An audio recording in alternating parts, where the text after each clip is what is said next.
Welcome to Life's a Coach. Our mission is to empower individuals like you to take charge of your life, discover your purpose, and elevate your performance to new heights. Each week, we'll be diving into engaging discussions, introducing you to valuable tools from the coaching world, and giving you different perspectives on individual development. Whether you're seeking clarity, motivation, or a fresh perspective, we've got you covered. Again, welcome to Life's a Coach, where the power to transform your life begins now. Welcome to Life's a Coach, guys. How's it going? How's it going, Jean, Sophia? You guys doing good? Hey, all good. Back to the originals, right? Original That's crew. right. All good. Super. I'm so happy with this Yeah. moment today. I know, right? Just little reunited shout again. out, right?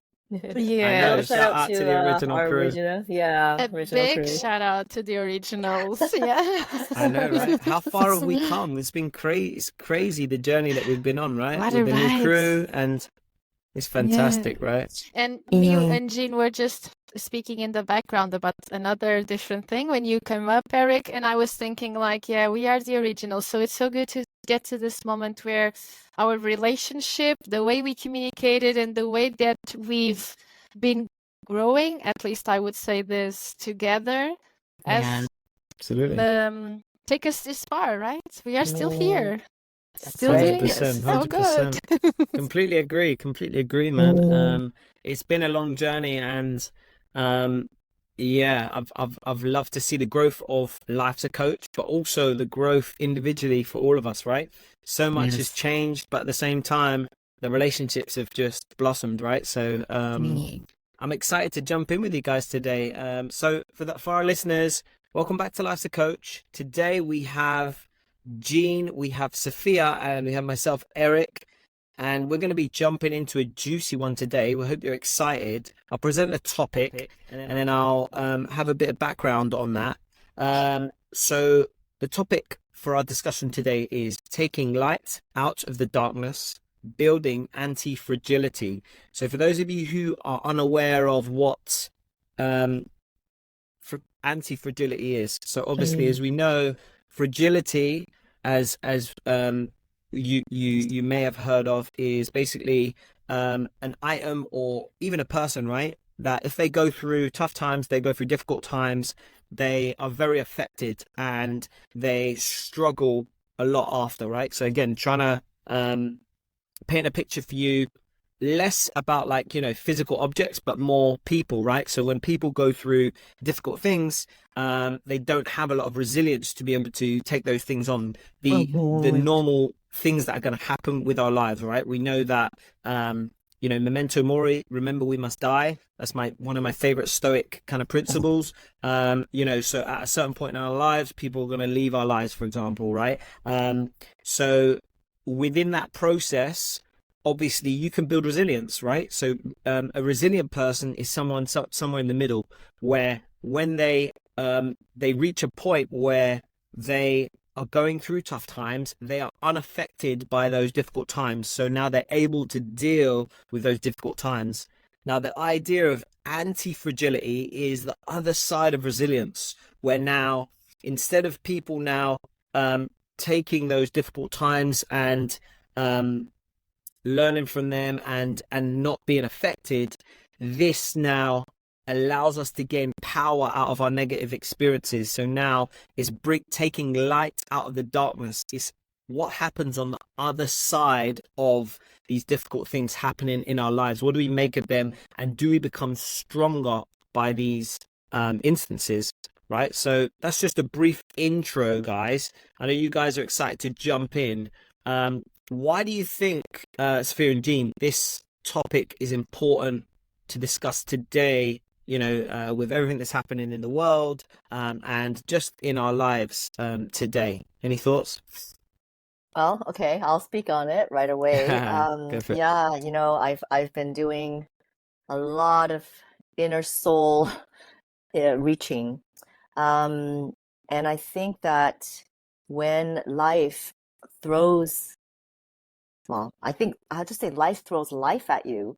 There's lots of joyous occasions, of course, and there are some real doozies, right? Personally, I'm like just recovering from a car accident. I've had a break in a trusted friend. Um, so these are like very deeply affecting occurrences in one's life, and everyone can name multiple of their own. But why it's important to come out of them, um, it's for two reasons. Number one, we have to go in them very deeply first, right? You know, the whole attachment theories of like, oh, the avoidant and, you know, the one that runs away, or there's so much research done on how how people's behavior is conducted after they've been hurt or something very difficult comes their way and they feel ill-equipped to deal with it.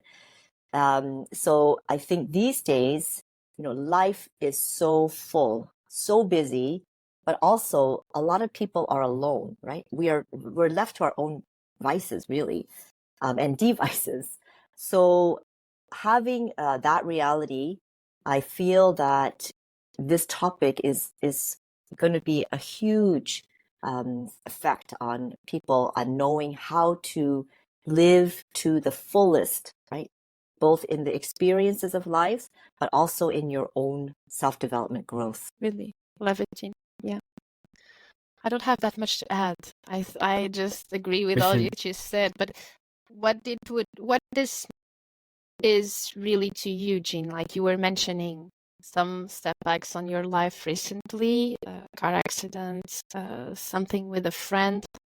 How would you say that it shows in you the anti-fragility part or the resilience? Yeah, you know, I'm currently reading through a book called The 15 Commitments of Conscious Leadership. In there, I'm learning a lot about, you know, how one shows up in their own leadership, right? Self-leadership. But then also, how do I show up in my relationships, whether it's professional or personal? So I think we all tend to, I guess, like connect very deeply with our inner child. You know, how you react is how you kind of learned, right, to survive and to thrive, maybe even in your childhood, in your teenagehood, in your young adulthood. And I think as you progress in life and as things, well, maybe I shouldn't say that, things might, you know, throw harder curveballs. Some people have very difficult things to deal with when they're young. But as things are thrown at you in life, in your more mature years, there's more expectation for you to know how to handle them. So I think at this point, you know, I expect a lot more of myself. And I think that's why this whole like the anti-fragility, you know, it's my choice, right? Now I feel like I have a choice. When something happens, how do I A, welcome it, B, interact with it, and then C, elevate from it, with it. And so those are very, very conscious decisions because I, as a human being and connected with my inner child, can easily just shut down or say, poor me. This is what the book has taught me. It's like a poor me, you know, something that happens through me and something that happens by me. And the final elevation is something that happens as me. As me is the final destination because I have so developed my own sense of, you know, confidence, management of my own emotions. And then in particular, that's what I say about showing up. How do I show up in front of others and not just in private and not just in my own world, i.e. shutting down, right? Shutting down and not feeling anything and casting people out or feeling like life's against me. So those are the ways that right now that I'm processing both situations. One is much more physical and one is much more emotional. Wow, thank you for sharing, Jean. I loved what you said on how we react to things. right? How do we see these things coming to us, and how do we react to them? What is our self-awareness towards that situation, that person, that relationship? And sometimes it's difficult to step back because we are in the middle of that. I don't know how to say it, but in the middle of the situation, and it takes a lot of us to do that step back and to see, okay, this is not happening to me. This is happening around me. How am I going to show up in this situation? And one of the things that you were saying, and it made me also think on this, is the part of I can get out of this situation. Even if if I had a very difficult past, if I had a lot of difficult situations in my life, where am I now? I overcome them. And it's that part of believing in ourselves. And when Eric was presenting the topic, I was thinking about that. I always see resilience as these, and people that are resilient, that have overcome. And it's not because they are very special human beings. We are all special in every different way. So all of us can overcome the situations that happens around us. But then it comes to that point of what you mentioned, Jean, that how are we being accountable to the situation? If we are playing the victim and like, this is happening to me, and why is the world doing this to me? Like some external thing that it's happening only to me, or okay, I accept what it's happening. I see these things. What can I do to be more, how do I say it? It's not courageous, it's not the right word, but it's more accountable to myself, I would say. What is my role in this? Love that. And I would add to that, and you said something, Sophia, right? When you were saying about this is not happening to me, it's almost an idea is this is happening for me, right? Like, and that slight change in mentality, the ability to take something positive out of any negative experience. I've come back to this story maybe 50 times in this podcast, right? But I'm going to bring it back again. The man and his horses, right? Remember where, again, Jay talks about it, right? A man buys, a horse for his son, right? And they, brings it into the village, and everyone's like, oh, look at this amazing horse, fantastic, and the guy is the person that we want to be, right? Because he never judges anything positive or negatively, right? And this is the idea of this kind of neutral thinking mentality, I think, where throughout the story, good things happen and bad things happen, right? So his son falls off the horse, right? So everyone thinks, oh, bad horse, right? And he's like, no, okay, maybe not, okay, good horse, bad horse, no one knows. And then, his son breaks his foot, falling off the horse, but then the army comes to try and recruit him for the army. He can't go to war because he's got a broken foot. So, Alex Hormozy says this: if we look on a long enough time horizon, then we really don't know if something's good or bad, right? Definitely. So if we have that mentality and understanding that not to be so reactive about things that are happening to us, right, then we can truly learn and grow from the things that are happening for us, right? If we just have that mentality, even if it's something challenging, right? And of course, I'm not saying to not go through the grieving process and the process of regaining, that strength and the grief that you need to go through. That is a human part that I myself have, almost tried to like try not to go through. You almost like skip steps, and I've done that in the past. So you need to go through that process. But on the other side, if you can have this mentality that Sophia's talking about, that how can I reframe this to realize that this is happening for me? What positive can come out of this experience? Then, as you said, we can truly build this anti-fragility, so that now, and again, we're talking about these on a number of different scales.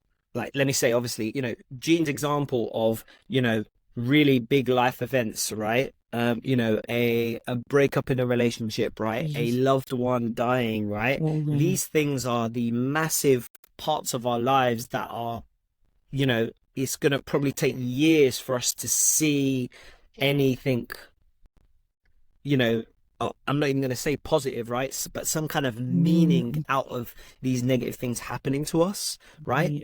But to the other scale, for those of us who perhaps want to see this more, more real, it's even these small things that happen to us, right? It's these, like Jean, you said, right? I wouldn't say it's a small thing, but again, getting a concussion in a car accident, or someone cutting you off in traffic, right? Or anything that happens to you, where I feel as if we can get into this victimhood, right? And that's what I'd love to talk about with our listeners, because I think this is a very easy slope to go down, where if you think that life is happening to you rather than for you, how can people kind of step out of that victimhood mentality of, oh, everything bad is happening to me, and why is it so important to not be in that mindset of, I'm the victim and, everything bad's happening to me? Any thoughts there on maybe experiences that you've had in the past of that? Well, I think I'm reminded of this. You brought in the analogy of the Chinese story, right, of the horse.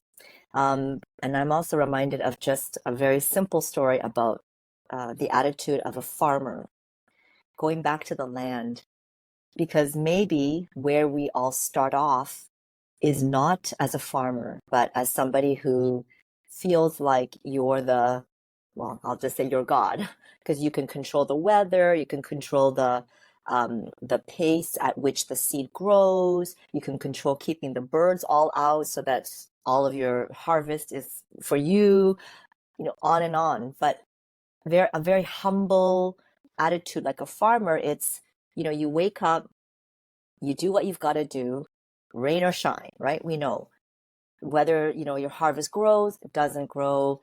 You've got thieves that come into your land and take all the fruits of your labor. But I feel that, if that is your mission or calling in life, that the only thing you are responsible for is to wake up every morning and put on your boots and get outside and tend to the animals and the land and whatever is your responsibility for the day.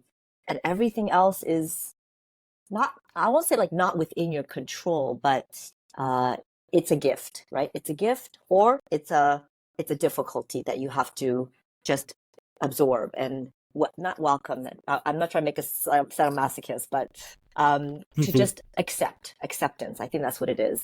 So Excellent. we, in this time of our world's age, we have so many ways of feeling that we are in control, right down to how life starts, right?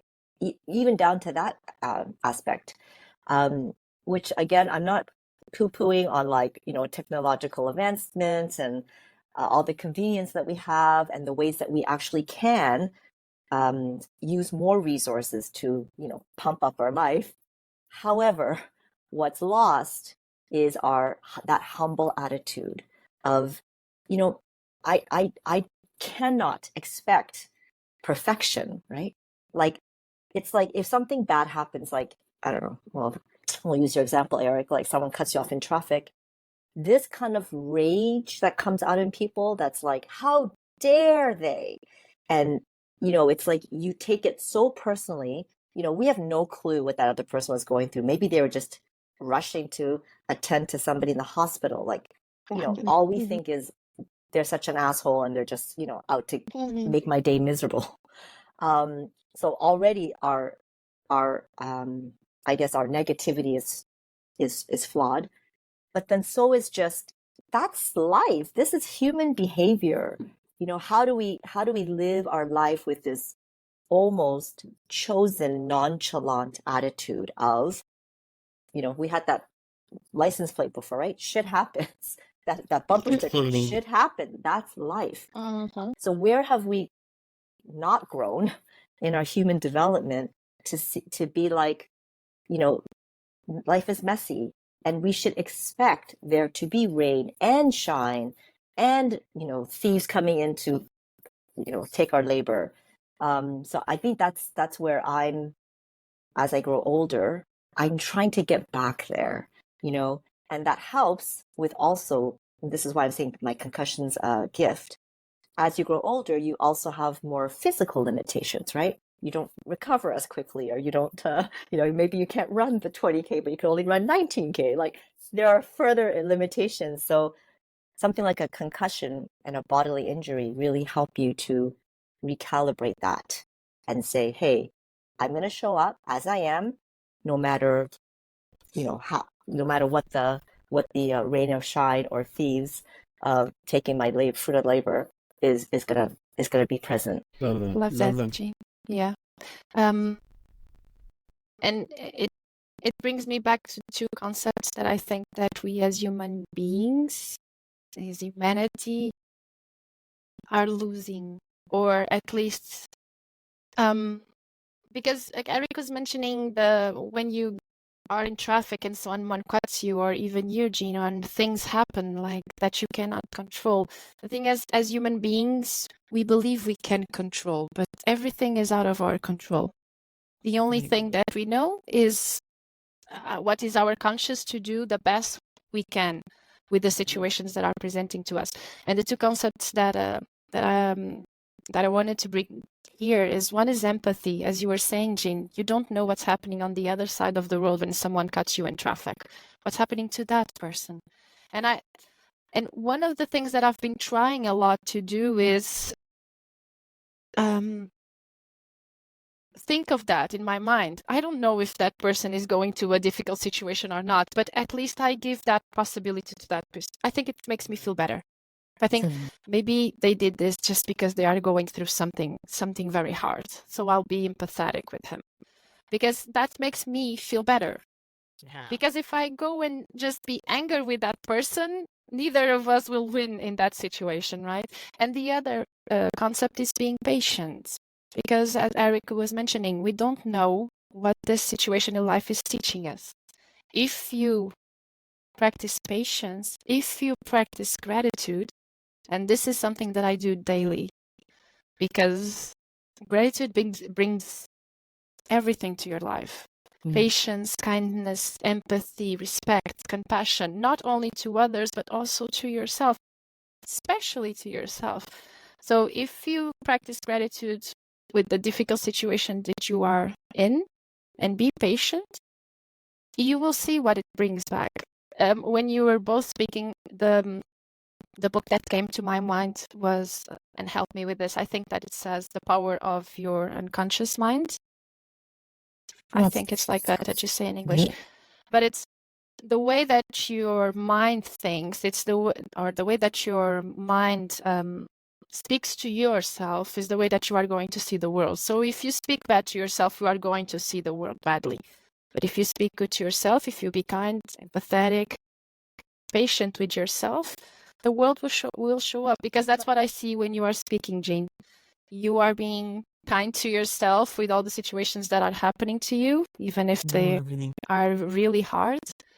And you are seeing it in a way of light. I think that's really beautiful. That's by the way that I think it's a good way of living. Eric, you're it. Muted myself, as always. Just technological issues. That's a beginner error, user error.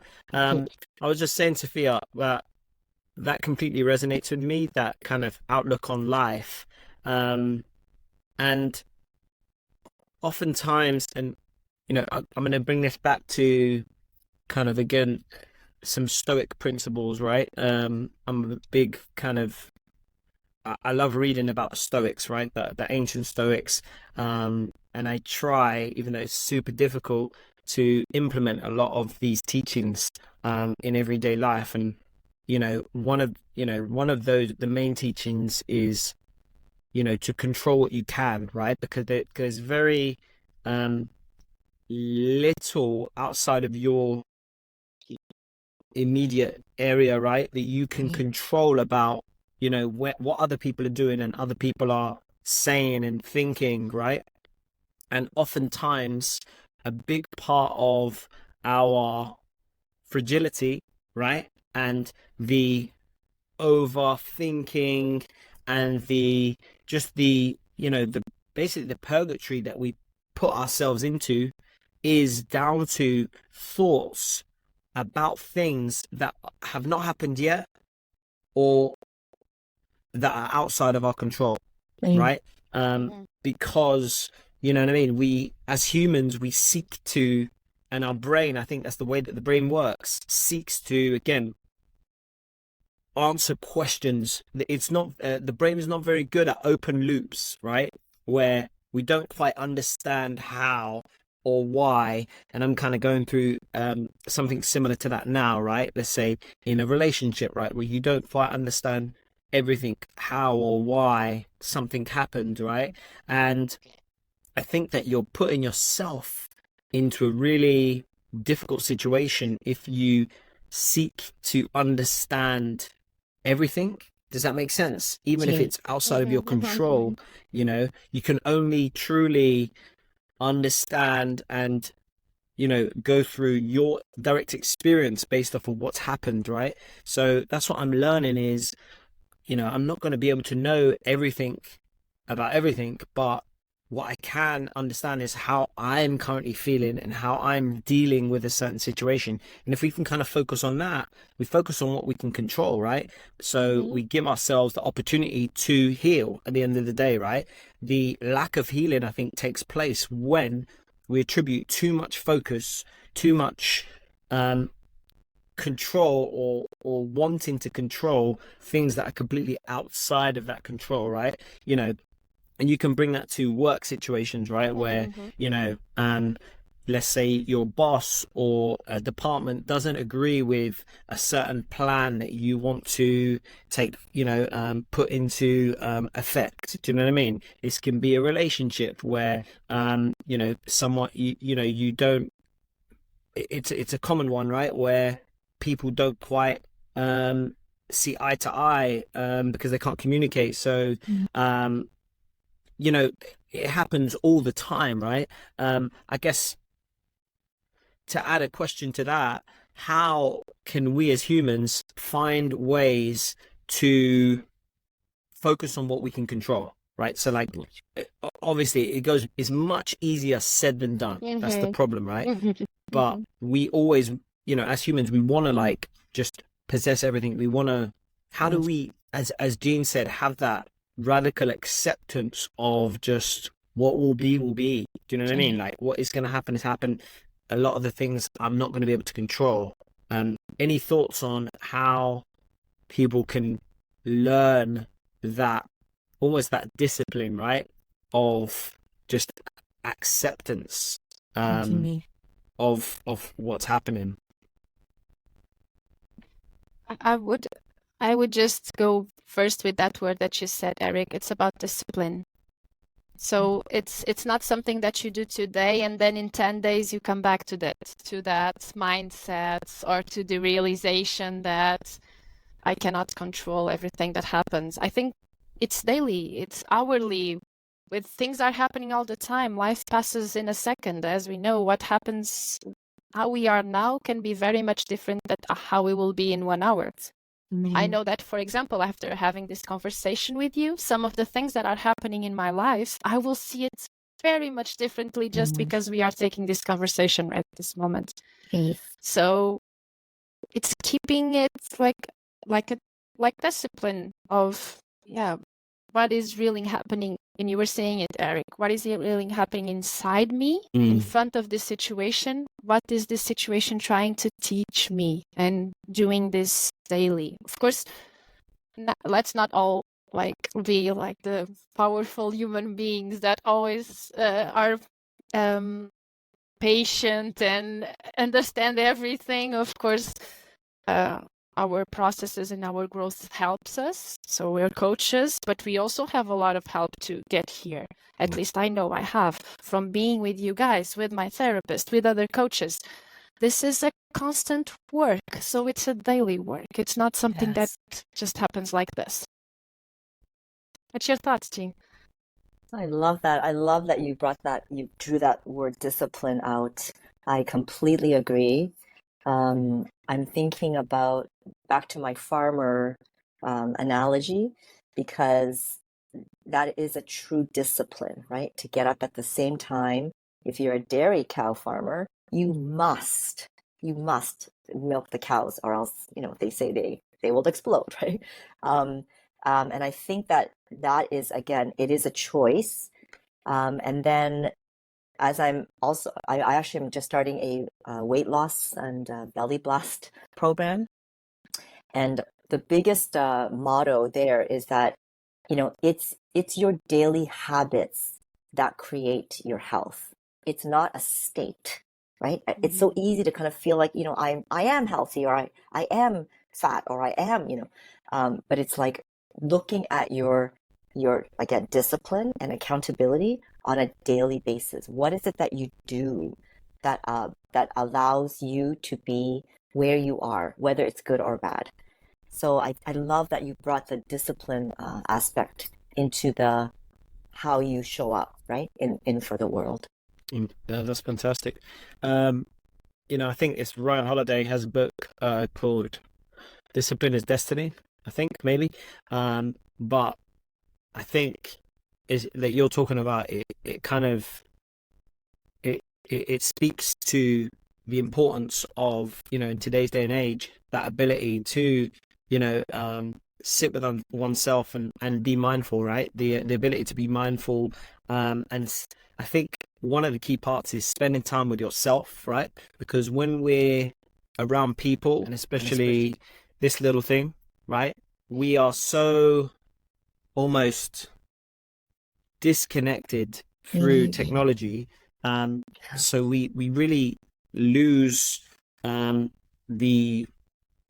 the ability, right? But we're so kind of connected to everyone else and everything else that's going on that we, to the outside world, basically, that we forget about the need to connect with ourselves and really to come to terms with our lived experiences. As Sophia said, I think journaling is a massively important skill, because that's your ability to be able to reflect on how did you feel about the big thing that happened today, right? Or what was the biggest thing that happened today? And because we're literally going from, this conversation in a meeting where you didn't see eye to eye with your employee, but you don't have time to process that because you need to answer this email immediately, followed by, okay, your mum text and you haven't spoken to her for a week or so. That's how I feel, kind of like I'm like just jumping from thing to thing that you don't get time to process. But if you leave time in the day to be able to do that, I think that's where you can start to, again, really, get in touch with those emotions and those feelings, and it can be difficult. And I don't know if you guys do you guys listen to the Huberman Lab podcast? Or have you heard it? Mm-hmm. So it's really interesting, going back to this idea of anti-fragility, but he had this episode where he discussed this part of your brain called the AMCC. It's called like the anterior mid something cortex, right? That's right. Have you heard about that? Yeah. And he said that it's this part of your brain that when you do difficult things, it kind of enlarges and it grows that part of the brain like over time.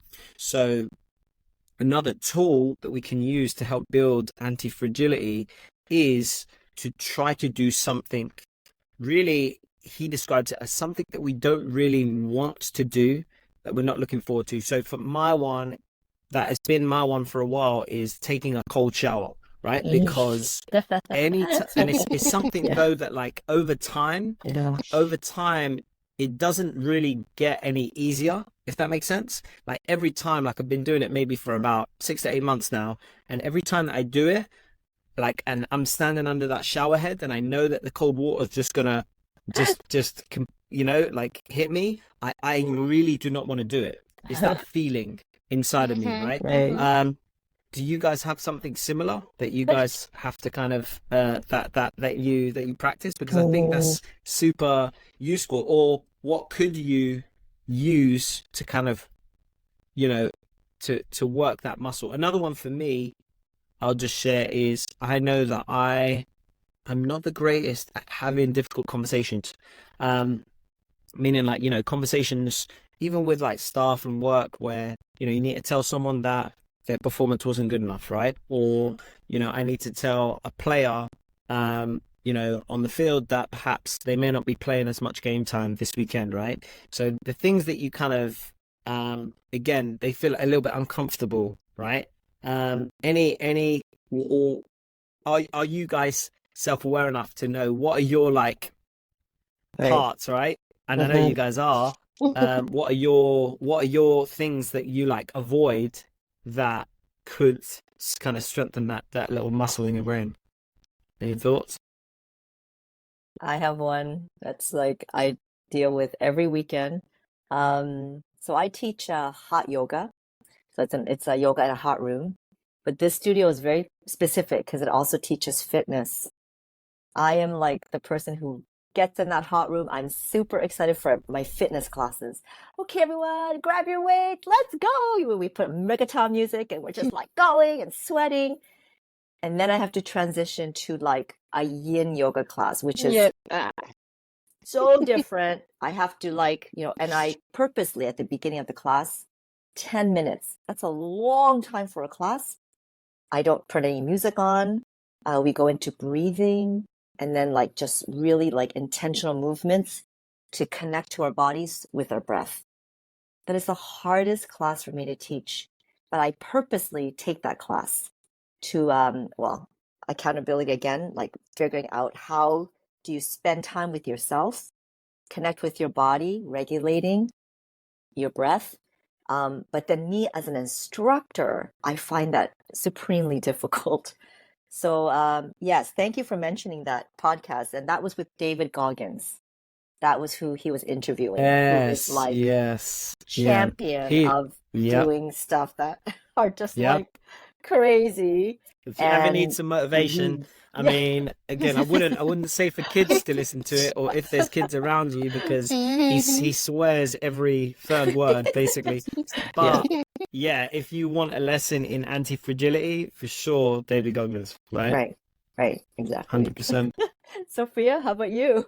What's your vice and virtue? So, two thoughts that came to my mind. One is about the running. For example, I run every week, but every time, and people that know me that I run, but every time I'm like, why am I putting myself through this? Why am I doing this again? And blah, blah, blah. But what comes to my mind is, what do you feel after running? So I don't struggle with what am I going to feel through the time that I'm running, but I know that after I run, I feel so much joy, energy, power. I feel I'm grounded, that thing, and probably, Jean, you know a lot about grounding, and I don't know that much, but after I run, it's the moment that I feel more grounded. If I take my tennis shoes off and I put my foot directly on the ground, it's the most powerful feeling in the world. But every time before, I don't want to do it. I will not do it, but then I go. And it's about showing up. Both of you said that. Yeah. It's going through hard things. Eric was mentioning difficult conversations. I'm awful with difficult conversations, but I know that each time that I have a difficult conversation, it builds some strength within me, that it's going to help to the next difficult conversation. But because it's not that I'm not going to have any more difficult conversations in my life. They come every time. So every time that we take a step to do something that is difficult for us, we are building strength within us. So it's about showing up, I would say, and putting the energy, as you were saying so beautifully, Jean. It's hard for you to do that particular class, but you are putting your energy and your self-conscious on that. Yes. And that is the most special process that we can have in life. Being with ourselves, accepting the things that are happening and going through it. Because this too shall pass, right? Tom Hanks says, and we know this, that this too shall pass all the time. When you were speaking, some question came to my mind because we were talking a lot about kids, and you mentioned something on kids, Eric. I wanted your thoughts, both of you, on how do you see that going through hard things in childhood help us being more resilient? Two people that are very well known, at least for both of us, Trevor Noah and Stephen Bartlett, they had very difficult childhoods and they have what they have now. They've overcome it. And these two come to my mind. So my question would be, is this like something that defines you? Being through hard times and overcoming this in childhood will make you a more resilient person, and the opposite also. If you have a light childhood with all the things being very easy, you will not be a resilient person, or you will have more difficulties on facing challenges when you're an adult. It's a great question. Yeah. I would say that, again, just through my experience, that, when difficult things happen in your childhood, again, it's very, we need to be very careful to attribute, obviously, because as you've said, Trevor Noah, Stephen Bartlett, right? Two examples of people who are able to talk about their difficulties, and the only reason that we hear their voices is because they've come out at the other side, right? So I'm sure that there's other stories that we, haven't heard, unfortunately, of people who have been through that trauma, but not been able to turn it into positivity, right? And I think that's just the truth. But what I would say is, if you hear about their stories, right? And anybody, right? I was listening to Arnold Schwarzenegger this morning, and he was on the High Performance podcast, and he was just getting into his story about how he became a bodybuilder and then how he became an actor, where no one gave him hope, because of his accent and his long name, and people, you know what I mean, like basically people were writing them off. And I think that oftentimes, that what you're talking about, kids always look at, like, who's like your mentors, like who do you look up to, right? Like LeBron James, Michael Jordan, or whoever it is, right? Michael Jackson, whoever, right? We need to, like Trevor Noah and Stephen Bartlett, right? We can't just start at the end of the story, meaning like we can't just see what they've accomplished now. I would say that if you really read like autobiographies and things like that, you will get to know the full story of like that part kind of in the beginning, middle of the movie, right, where they have no skill yet and they're struggling. Everyone kind of gets to that point and they're not willing, as we've been talking about this whole thing, to get out of their comfort zone and just keep pushing. And like, there's that idea of consistency over intensity, right? What are you willing to do every single day? And it's much more likely that you're able to turn those difficult moments into positive, right? Again, as we've spoken about today, that build that anti-fragility to actually achieving something, if you can continue to be consistent a long time. So, long way to answer your question, but I would say that we need to basically, from the negative things that happen in our lives, we need to create meaning from that and then keep pushing through. Do you know what I mean? It's too many people stop too early, right? And I'm someone who needs to learn from that as well, right? Is why when it gets a little bit uncomfortable, you like take your foot off the gas. No, just keep doing it. Like, success is not built on what we do when it's easy. You know what I mean? It's the days that you do not want to do it, where you're sick, or you're tired, or, there's a reason not to do it, to go on that run, right? It's those days that are going to make the difference, right? We know that deep down, but we still, again, we live comfortable lives at the end of the day, right? comfort is the thief of success. That's what they say, right? Because if we stay comfortable, then we're probably not going to go and achieve things, right? So, but I think that's a great question, Tabia. I have a story to connect to that question. So growing up, I had a dad who really battled depression, and I didn't know it, of course, as a child. But how that showed up was that he would just watch TV, but like very loudly. He wouldn't move from the couch, and we all kind of had to tiptoe around him and, bring him food and drink, like water, and right. And so, having grown up with that, I think when I became a parent, my immediate reaction was no TV in the house. I never raised my kids with a TV. I still don't have a TV because I associated that with something very, very negative, right? It's like my dad's not here, right? When I started getting my own place and living alone with also just raising my own family, I found myself going towards that as an escape, right? Like I would do all of these things I had to do. I'm jumping around. Eric, you said like from one email to another, like there's a conflict, but then you have to deal with this, crying babies, kids, like lessons, you know how life gets. But then I would have these days where I would just crash, right? And it's like reruns of and silly things like maybe like surfing competition videos or like Grey's Anatomy. And it would just be like binge watching. Yeah. I never really understood because it's kind of like I'm not really a TV person, and where does this come from? And only recently have I realized, oh my God, that is a childhood wound. And it's also a choice to say, I'm not here, or I don't, like, don't, I'm doing this, like, don't bother me. Then more recently, I realized my father comes from like a violent background, right? Like his family. And he was also in the wars, like, too. And so, and he didn't, he was not alcoholic or like, took drugs and he would do this in order for him not to escalate to other ways of expressing frustration and anger and disillusionment.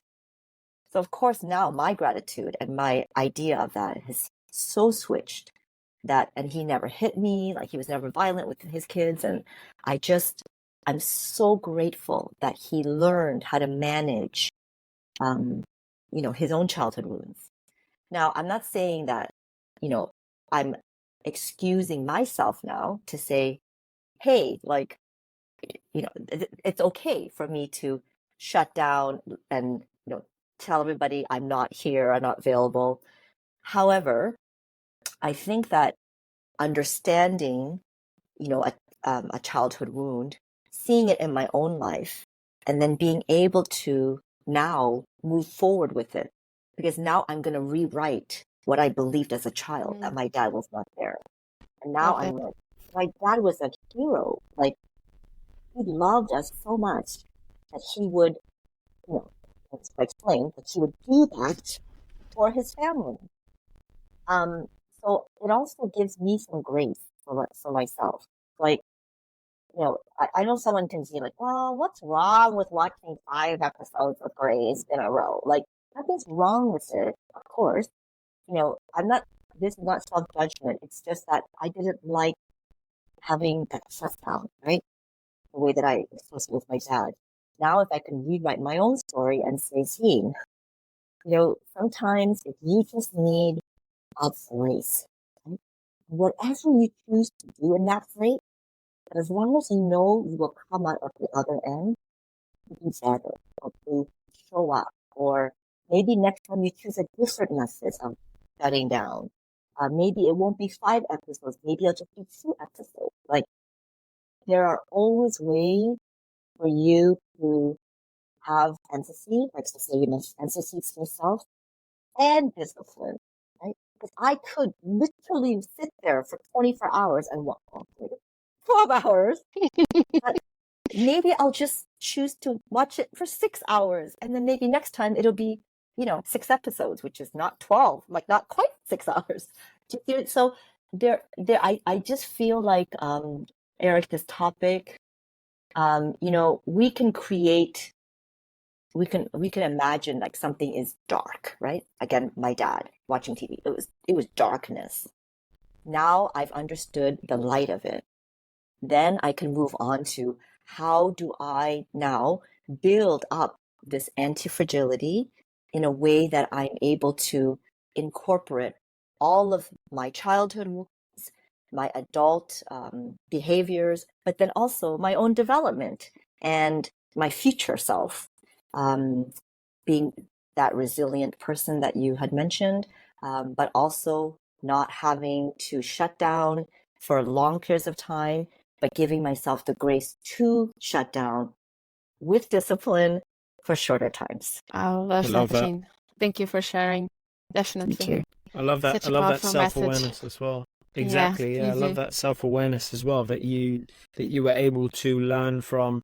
Do you know what I mean? I guess past triggers, past trauma, right? To be able to now, you know, learn and try and guide your own process, right? Which is incredible and a great kind of testament to your kind of self-awareness, I think. All right, guys. Just to kind of wrap it up, I'd love to kind of get your final word on what you'd like our listeners to leave with today with regards to an overarching thought or overarching idea that you would want them to leave with today based on building anti-fragility. I will end with the idea that I've recently I joined a men's group. It's called the Alliance with Connor Beaton, and through that we do kind of like different tasks throughout the week. And I'd never really done breath work, but I started trying Wim Hof breath work, right? And through Wim Hof, there's part of it. It's kind of like you go through the breathing, kind of through the chest and through the belly, and then at the end of those, on your last breath out, you hold your breath for up to like 90 seconds. And what that has kind of taught me is that, finding your edge, finding the edge of your comfort zone where things get difficult and you feel uncomfortable, and knowing that you can do hard things. Obstacles make me stronger. Like when I'm doing it, the first like couple times that I did it, I like felt lightheaded. My fingers were tingling. I felt really uncomfortable. It's like I felt like, I kept like moving around even though I'm holding my breath because I felt like I was suffocating. Do you know what I mean? It was, especially when I was doing that minute and a half breath hold, it was super difficult that first time. But it taught me, it's a perfect metaphor for life, right? Where, again, this anti-fragility, if we can find our edge, find where life is getting a little bit difficult, and we can just pause, right? Can we just pause? Can we accept and go through that edge and basically meet it on the other side, accept that? Then we're getting to next levels of performance and self-awareness. So that's what I would say, just as a kind of final thought. Any thoughts, guys? Yeah. I'm making it now very much more simple because I love what you said, Eric. I would say just take your shoes off, go outside, put your foot on the ground, place your hand on your chest, breathe, and see what's happening outside. Because when you look to exterior, you will see that the world keeps moving on, and you will not lose yourself if you put your feet on the ground. So I will make it just like this final message to all our listeners. Jean? Love those. Love them both. Oh, and I'm going to incorporate those in my own life. I go back to the farmer, and I go back to me as the mother. Set up things in your life that keep you accountable, that make you have to be disciplined. Farmer with his cows, mother with my kids, so that you must be better. Sometimes it takes force, right? And it's your choice. You set up your life and you set up the people in your life that you want to be better for and that you have to be accountable to. We are not an island. I can't do this myself. As much as I can say I want to love myself and be better, I need more. I need to have relationships and I need to want to show up the best form of myself for me and for the other. So yeah, I would say as an advice, if I can, do that. And then finally, just for yourself, like love yourself, like want to be better. That's it. It's what we're here for. Thank you. Wonderful. Fantastic. Thank you guys for jumping into anti-fragility with me today, Jean and Sophia. It's been a fun one.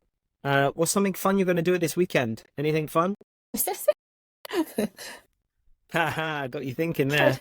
No, it's just like I'm not supposed to be dancing when I have a concussion.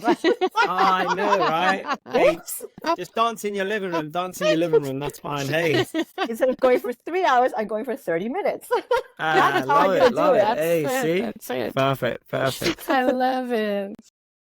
Fantastic, guys. Listen, Good. listeners, we hope you enjoyed our chat today with Jean and Sophia. Hopefully you gained something. Let us know what you enjoyed, what was your biggest takeaway, and share with somebody who might be able to get something out of this. From our Life's a Coach crew, we'll see you next time. See you guys. Thank you. Thank you for joining us on today's episode of Life's a Coach, where our conversations aim to empower and support your personal growth. Until next time, remember that personal development is ongoing, so keep exploring, keep learning, and keep living a life that aligns with your true purpose. Take care, and we'll see you on the next episode of Life's a Coach.